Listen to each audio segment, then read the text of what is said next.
حضور صلی اللہ علیہ وآلہ وسلم اور حضور کے اصحاب نے جو عدل کی داستانیں رقم کی وہ تاریخ کا ایک روشن باب ہے۔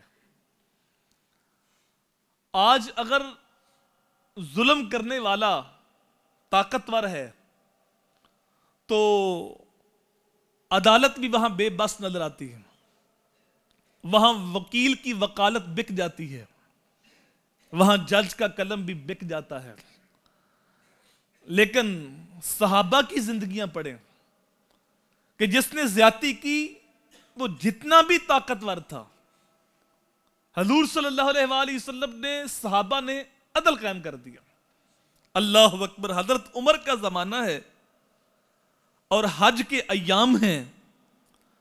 غسان کا بادشاہ جبلہ بن اہم حج کرنے کے لیے آیا تھا، 500 افراد اس کے ساتھ تھے، تو اس نے بڑا لمبا سا جبہ پہنا ہوا تھا، تو طواف چل رہا تھا تو ایک غلام کا پاؤں اس کے جبے پہ آ گیا، تو بادشاہ کو بڑا غصہ آیا، تو اس نے پیچھے پلٹ کے غلام کے منہ پہ تھپڑ مارا۔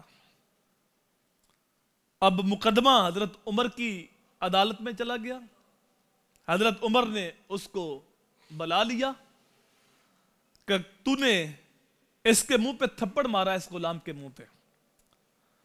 تو اس نے کہا تھا کہ میں بادشاہ ہوں اور میرے جبے پہ اس کا پاؤں آیا تھا، تو کہا اس کے بدلے تمہیں تھپڑ کھانا ہوگا۔ اس نے کہا میں بادشاہ ہوں، کہا یہاں سارے فقیر ہیں، اس در پہ کوئی بادشاہ نہیں، ایک ہی صف میں کھڑے ہیں محمود و ایاس، نہ کوئی بندہ رہا نہ کوئی بندہ نواز۔ کہا یہاں اس کو راضی کر لو، یہاں اس سے تھپڑ کھانا ہوگا اور سینے حرم میں کھانا ہوگا، سب کے سامنے۔ اس طرح تو سب کے سامنے اس کو مارا ہے اور تجھے بھی اس سے تھپڑ سب کے سامنے کھانا ہوگا۔ اب وہ بادشاہ ساری رات اس غلام کے آگے منتیں کرتا رہا، ترلے کرتا رہا، لیکن اس نے کہا نہیں، اگر میں آج معاف کر دیا نا تو کل کسی اور کو تھپڑ مارے گا۔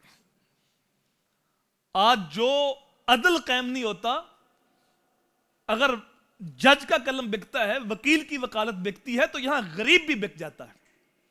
یہ غریب عدل ہونے نہیں دیتے، یہ مظلوم عدل ہونے نہیں دیتے۔ جس کے اوپر ظلم ہوا ہے وہ تقاضا تو کرے عدل کا، لیکن جب وہ 2 لاکھ لے کے چپ کر جاتا ہے تو پھر عدل کی بنیادیں تو وہاں کھوکھلی ہو جاتی ہیں۔ جب وہ پریشر کے اندر آ کے چپ کر جاتا ہے، وہ لالچ کے اندر آ کے خاموش ہو جاتا ہے، تو پھر عدل کیسے قائم ہوگا؟ تو اس نے کہا جتنا مرضی زور لگا، جتنی دولت کی لالچ دے لے، لیکن میں تجھے تھپڑ ماروں گا۔ اب ساری رات اس نے منتیں ترلے کی، لیکن جب وہ بادشاہ نے دیکھا کہ اب میری نہیں چلے گی، مجھے تھپڑ کھانا ہی پڑے گا، تو وہ رات کی تاریکی میں بھاگ گیا اور جا کے مرتد ہو گیا۔ تو کس نے کہا عمر بندہ بڑا اہم تھا، بادشاہ تھا، اس نے اسلام چھوڑ دیا۔